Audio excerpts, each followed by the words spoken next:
The friendly invitation, "the more the merrier," may not have originated to describe market competition, but it certainly applies. This student activity simulates a transition from a closed, controlled, relatively non-competitive market to one that is open and highly competitive. Students experience the reality that opening markets to the entry of sellers increases output and reduces prices in a process that makes possible higher standards of living for both buyers and sellers. For this activity, you'll need 6 to 8 boxes of regular-sized identical paper clips, a sample paperclip bracelet made with 6 paper clips fastened together chain style, connected into a circle. You'll also need a large bag of small pieces of candy, as many as 10 per student. Prepare 4 half sheets of paper per student in 3 different colors. About 3/4 will be color A, 3/16 color B, and 1/16 color C. For example, for a class of 25 students, prepare 72 sheets of color A, 20 sheets of color B, and 8 sheets of color C. Color A will become the 1 classroom bucknotes. Color B will be the 5 classroom bucknotes, and color C will be the 10 classroom bucknotes. Make 2 copies of handout 5, cut apart to make 16 pieces of 1 classroom buck currency for the bank and sellers to use as change. Make 8 to 10 copies of handout 2, the producer-seller role description. Finally, make 1 copy per student of handout 4, the transaction record. The visuals for this activity are included in the lesson, but can also be found in the accompanying slide deck. You'll need visuals 1 through 6 to prepare students for the activity. Show the large bag of candy or other incentive, and explain that the amount of candy they can buy at the end of class will depend on their performance in the upcoming activity. Begin by asking students if market competition hurts the poor. Mark 2 columns on the board, yes and no, and record their responses. This activity is called The More the Merrier, and you're going to have one of 2 roles, but we're going to start with a couple questions. And first, do you think market competition hurts the poor? And I want to hear answers on both sides, so yes, why, and no, why. Do you think market competition hurts the poor? Yes. Why? Because the more options that you have, the more it drives the price up, and you don't have the money to... If you're poor, you don't have the money to get some things that are offered in competition. You say no, because? Because the more competition, something would lower the price. The more competition, the lower the price. Next, ask which are better for the poor: open, highly competitive markets or relatively closed markets in which the government controls the degree of competition. Open. Open, why? Anytime you have competition, you're going to drive costs down. That doesn't mean everybody gets the advantage of those driven costs going down. Who wouldn't like the cost going down? They're all going to like it, but it might not be available. And again, record student responses. You'll revisit these hypotheses in the debrief. We're gonna do a little simulation to explore this question. Display the scenario visual and read the description. You live in a small country in which the repressive military dictator was recently overthrown. The new government promises to improve standards of living by an aggressive program of industrialization. To make good on these promises, the government has taken the following steps. The property of the wealthy and often corrupt merchants has been confiscated, and many have been jailed or exiled. All non-licensed stores and production facilities have been closed. A new loan for industrialization has been negotiated with the IMF, which is the International Monetary Fund, and several new factories have recently come online. The severely inflated currency of the country has been declared worthless, and citizens may trade in their money for replacement currency in the form of classroom bucks. To maintain control of marketing practices, only 2 merchants are licensed to operate stores, and it's a crime to operate or buy from an unlicensed store. We have 2 stores in this activity. Jackson is a store right now, and Eric is a store. And give the producer-seller role description to 2 students, adding or subtracting 1 producer for class sizes above 30 or below 20. Go over the seller-producer role description for the whole class and demonstrate how a bracelet is made. Clip together so it makes a circle, a bracelet. That's a bracelet, okay? And they have their supply of paper clips. Give each seller a box of paper clips, but instruct them not to produce until the production round begins. Your goal is to earn as many bucks as possible, and at the end of the activity, Remind the producer sellers that their goal in the activity is to get as many classroom bucks as they can. Explain that the rest of the students will be workers in the government's new currency production facility. Display the visual or read aloud from the worker-buyer role description so that students understand the role of worker-buyers. where you get 5 minutes just to produce as many bracelets as you can. Don't start yet, Jackson.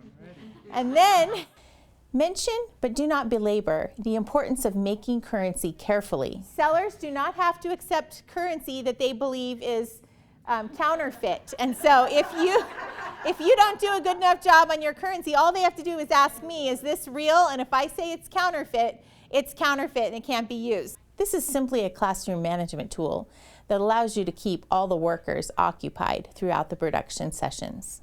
Give every student a transaction record. Instruct students to circle their role at the top of the transaction record. Explain that there will be several timed rounds of the game and that they will record their gains at the end of each round. At the end of the game, they may use their transaction records to purchase candy. Bracelet producer sellers must have classroom bucks to purchase candy. Worker buyers must have bracelets to purchase candy. Remind students not to begin working on their currency or bracelets until the production round begins. Hand out the half sheets of colored paper so that 3/4 get color A, a handful get color B, and an even smaller number get color C. In this class, we had 27 students. 2 students are producers. 18 students got color A, 5 color B, and 2 color C. Okay, this is what the currency is going to look like. So everybody that has an orange piece of currency is going to produce 1 buck notes, one classroom buck. Announce that everyone that has color A will be producing 1 buck notes. Color B is for 5 buck notes, and color C, 10 buck notes. Display the currency designs and start the 5-minute production round. Round 1 starts now. Go ahead and start making your bracelets. And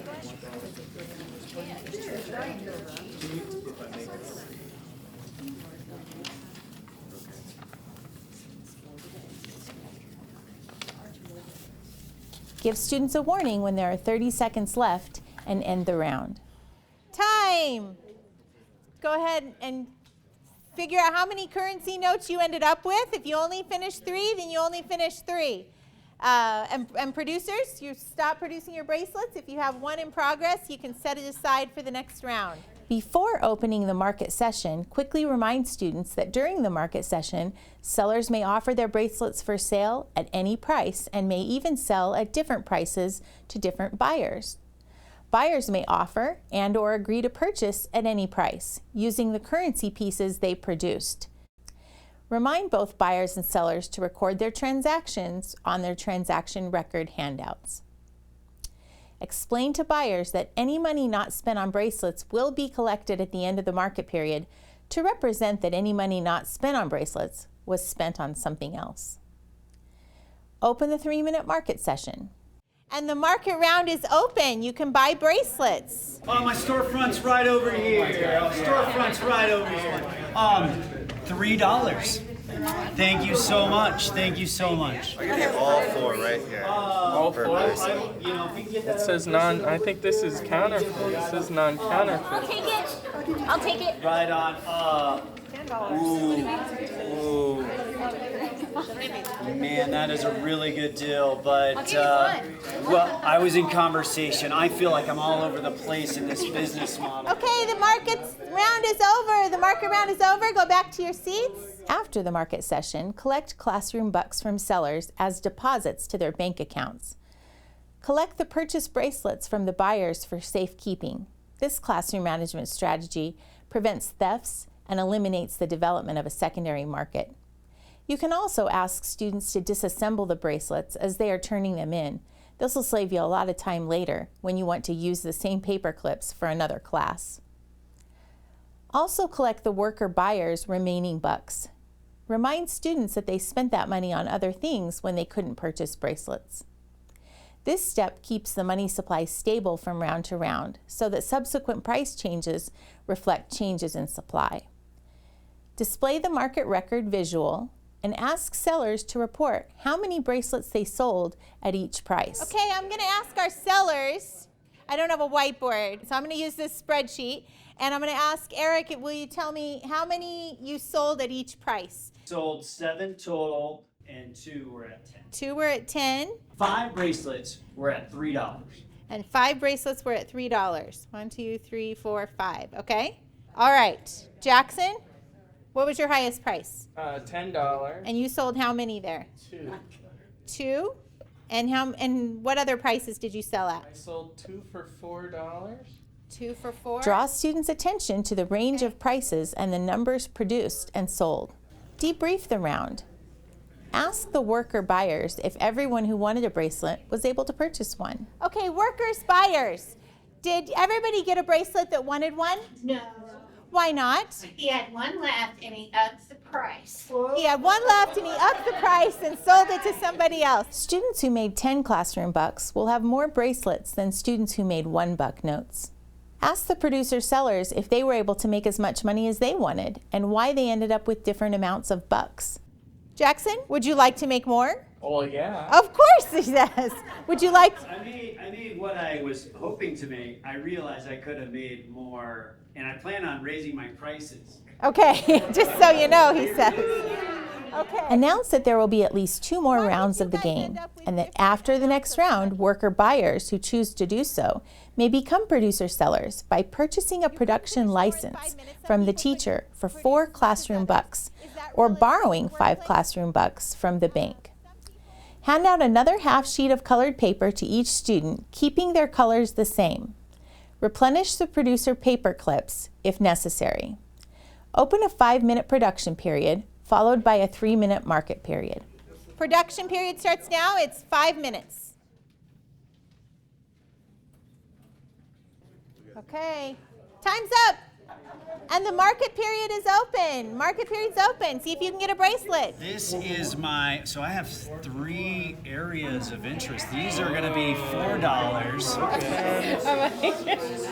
I'll take another 10. And these are my $10 ones.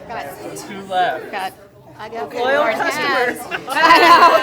Thank you, sir. You know, next season. One. Here you go, right there. Oh no, I'm not able to do that. I already took a loss.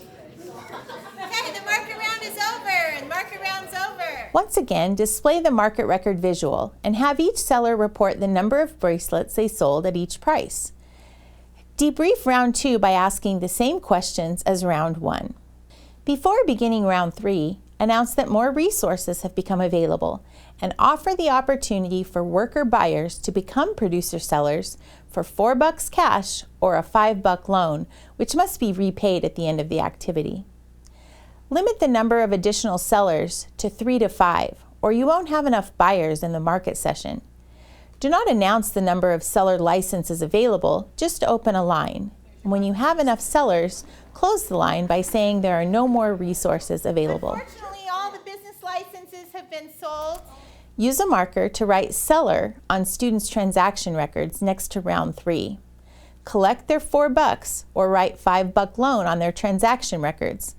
Give them a box of paper clips and send them back to their seats. Collect bracelets and unspent currency from the remaining worker buyers and collect money or bank deposits from the sales by producer sellers before starting the next round. Any leftover cash that you didn't purchase on bracelets or business licenses pass down to the center as well. Announce that some worker buyers will have the opportunity to work overtime and distribute 2 half sheets of paper to some of the worker buyers. Okay, are there any orange currency producers who would like to produce, who would like the opportunity to work overtime? You're very efficient, you got your 4 done quick, and you think you could do more? The purpose of overtime is to keep the money supply relatively stable. For example, if you added 3 producers, 2 former $1 workers and 1 former $5 worker, Give an extra sheet of paper to 2 of the remaining $1 workers and 1 of the remaining $5 workers, or to 7 $1 workers. Distribute only 1/2 sheet of paper of the same color to each remaining worker buyer. All right, the market starts now. Go. Conduct the 3rd production period and then the 3rd market period, reminding students to record all their transactions. Okay, the market round is open. The market round is open. Go buy bracelets. Bracelets, $2. $2 bracelets. $2 bracelets. 2, no problem. There you go. Bracelets, $2. Bracelets, $2. Bracelets, $2. So 5. Bracelets, $2. I have 1, 2, 3, 4, 5, 6, 7, like 8. $1. There you go. $1.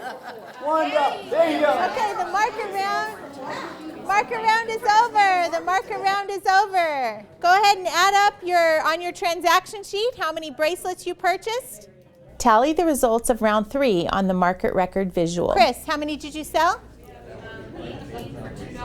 18 for $2. And 2 for $3.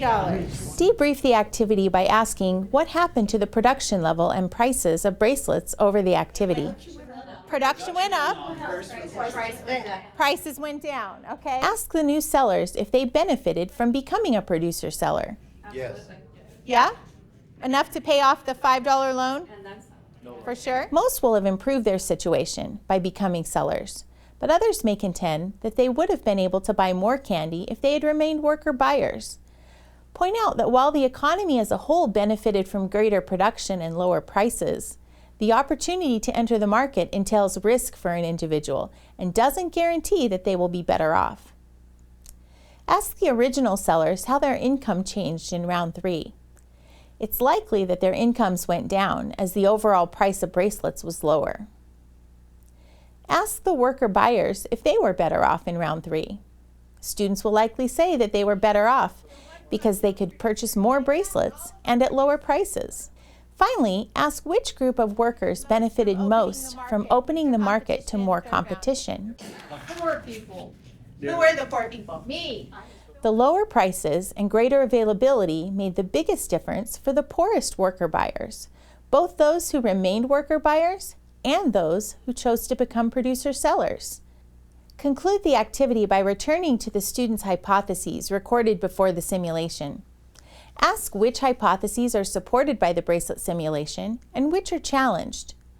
The bracelet activity shows that opening markets to competition makes more goods and services available at lower prices. As such, it challenges those hypotheses that suggest that the poor are exploited or further impoverished by opening markets to greater competition.